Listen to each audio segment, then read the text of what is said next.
दोस्तों, न्यूमेरिकल की कड़ी में ये अगला वीडियो लेकर के मैं आपके सामने उपस्थित हुआ हूँ। मुझे पूरी उम्मीद है कि ये वीडियो भी आप लोगों को पसंद आएगा, तो बने रहिए इस वीडियो के साथ लास्ट तक। नमस्कार दोस्तों, मेरा नाम है आर के श्रीवास्तव और आप देख रहे हैं अपना ही चैनल टारगेट इलेक्ट्रीशियन। तो आइए आज कुछ नया सीख लेते हैं। तो पहला प्रश्न है, 2 माइक्रोफैरड के संधारित्र समानांतर में जोड़े गए, फिर इनके साथ एक 10 माइक्रोफैरड का संधारित्र श्रृंखला में जोड़ा गया। परिणामी संधारित्र की धारिता पूछ रहा है। ठीक है, यह आरआरबी गोरखपुर लोको पायलट 2005 में पूछा गया प्रश्न था। इसके ऑप्शन थे 10 माइक्रोफैरड, 15 माइक्रोफैरड, 5 माइक्रोफैरड और 20 माइक्रोफैरड। तो ये देखिए, ये फिगर है। चूंकि ये समान, चूंकि देखिए 2 5 माइक्रोफैरड के हैं, तो 5 माइक्रोफैरड के समानांतर में जुड़े हुए हैं, देखिए पैरेलल में जुड़े हुए हैं, और एक 10 माइक्रोफैरड का संधारित्र श्रृंखला में जुड़ा हुआ। तो ये देखिए श्रृंखला में जुड़ा हुआ 10 माइक्रोफैरड का, तो ये फिगर है। तो आइए सॉल्व करके देखते हैं कि कौन सा ऑप्शन हमारा सही होगा। तो देखिए, सबसे पहले संधारित्र C1 इज इक्वल टू दिया गया है 5 माइक्रोफैरड और C2 इज इक्वल टू दिया गया है 5 माइक्रोफैरड और C3 इज इक्वल टू दिया गया है,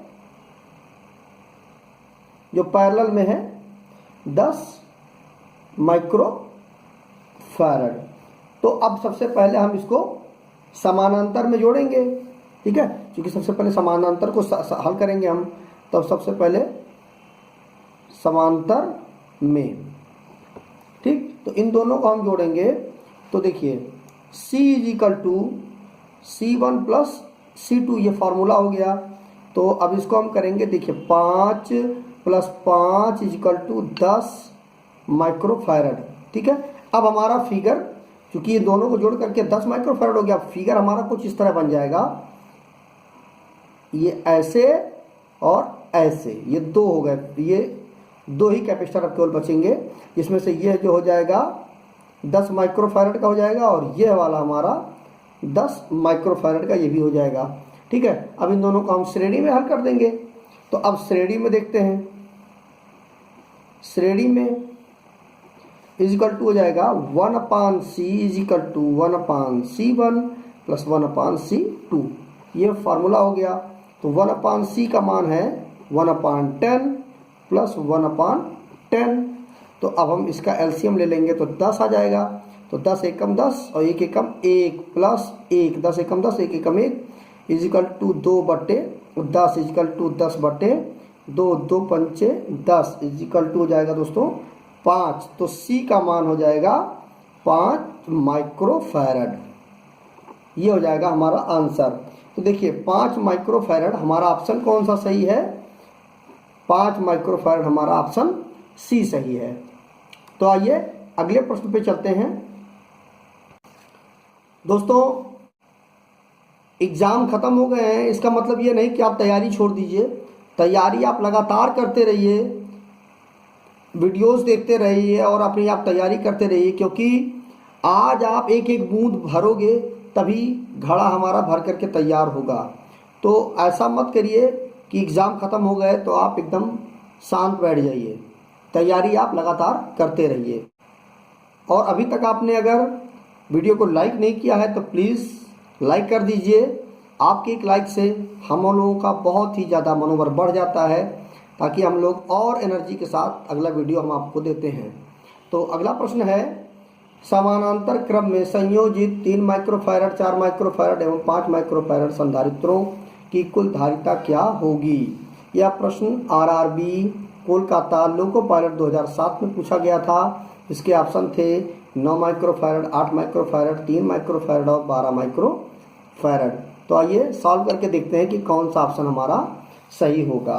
तो देखिए C1 का मान हमें दिया गया है 3 और C2 का मान हमें दिया गया है 4 और C3 का मान हमें दिया गया है 5। ठीक है, और हमसे पूछ क्या रहा है? धारिता पूछ रहा है। ठीक है, धारिता पूछ रहा है। तो सबसे पहले हम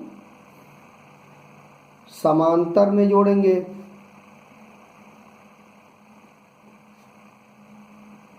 समांतर में जोड़ने पर इजिकल टू हो जाएगा C is equal to C1 plus C2 plus C3 is equal to हो जाएगा, देखिए C1 का मान है 3 प्लस C2 का मान है 4 प्लस C3 का मान है 5, तो इजिकल टू हो जाएगा 5 4 9 और 1 10 और 2 12 माइक्रोफैरड।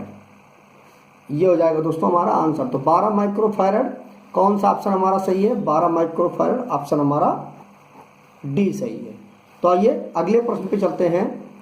अगला प्रश्न है, एक कैपेसिटर को जब 6 वोल्ट दिया जाता है तो 3 कूलाम आवेश मिलता है, तो इसका कैपेसिटेंस पूछ रहा है। या आरआरबी मुंबई लोको पायलट 2010 और इंडियन ऑर्डिनेंस फैक्ट्री 2015 में पूछा गया प्रश्न था। इसके ऑप्शन थे 4 फैरड, 6 फैरड, 0.5 फैरड और 18 फैरड।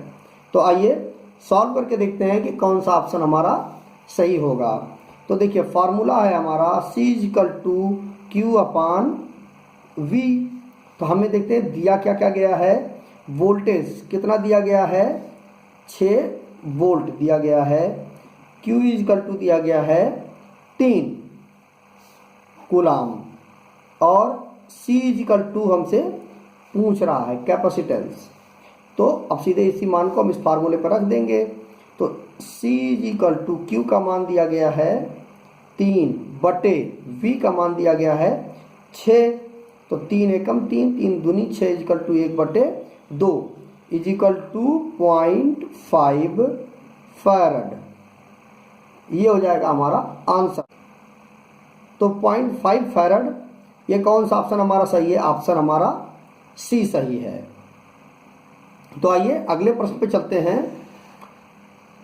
अगला प्रश्न है, यदि 4 कैपेसिटरों जिनमें प्रत्येक की धारिता 80 माइक्रोफैरड है को समांतर में जोड़ दिया जाता है तो शुद्ध धारिता होगी। यह प्रश्न आरआरबी सिकंदराबाद लोको पायलट 2012 में पूछा गया प्रश्न था।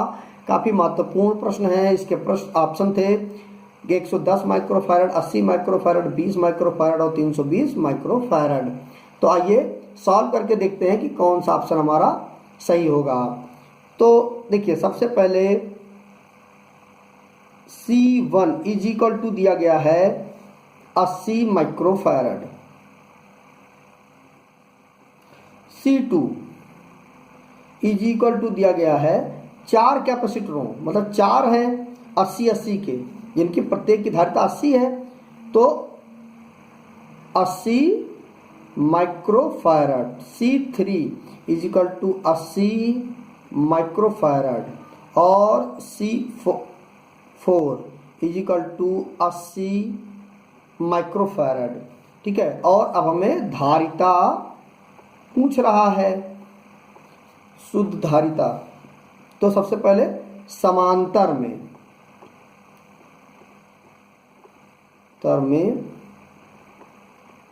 जोड़ने पर, ठीक है, तो C is equal to C1 plus C2 plus C3 plus C4।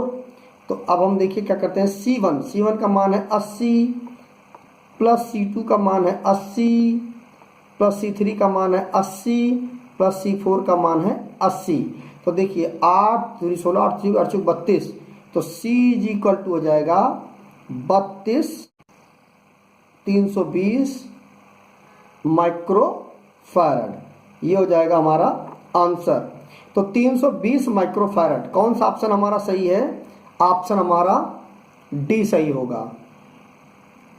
तो दोस्तों ये रहे 4 प्रश्न। मुझे पूरी उम्मीद है कि ये वीडियो आपको पसंद आया होगा। अगर दोस्तों वीडियो अच्छा लगा हो तो प्लीज़ वीडियो को लाइक करें, शेयर करें अपने दोस्तों के साथ, ताकि उनको भी कहीं पर भी अगर न्यूमेरिकल में कोई कन्फ्यूजन होती हो, कोई प्रॉब्लम होती हो, तो वो इन वीडियोस को देख करके इन क्वेश्चनों को आसानी से हल करना समझ जाएं और सीख लें। और दोस्तों स्क्रीन के नीचे एक रेड कलर की सब्सक्राइब की बटन है, उसको प्रेस कर दीजिए और उसके बगल में एक बेल आइकन की बटन है, उसको भी प्रेस कर दीजिए। इससे फ़ायदा ये होगा कि इस चैनल पर रोज़ एक बेहतरीन वीडियो अपलोड होती है, जिसकी सूचना आपको तत्काल मिल जाएगी और आप उन वीडियो को सबसे पहले देख पाओगे और वो वीडियो कभी भी आपसे मिस नहीं होंगी। तो मिलते हैं एक नई वीडियो के साथ, तब तक अपना बहुत बहुत ख्याल रखें। जय हिंद, वंदे मातरम।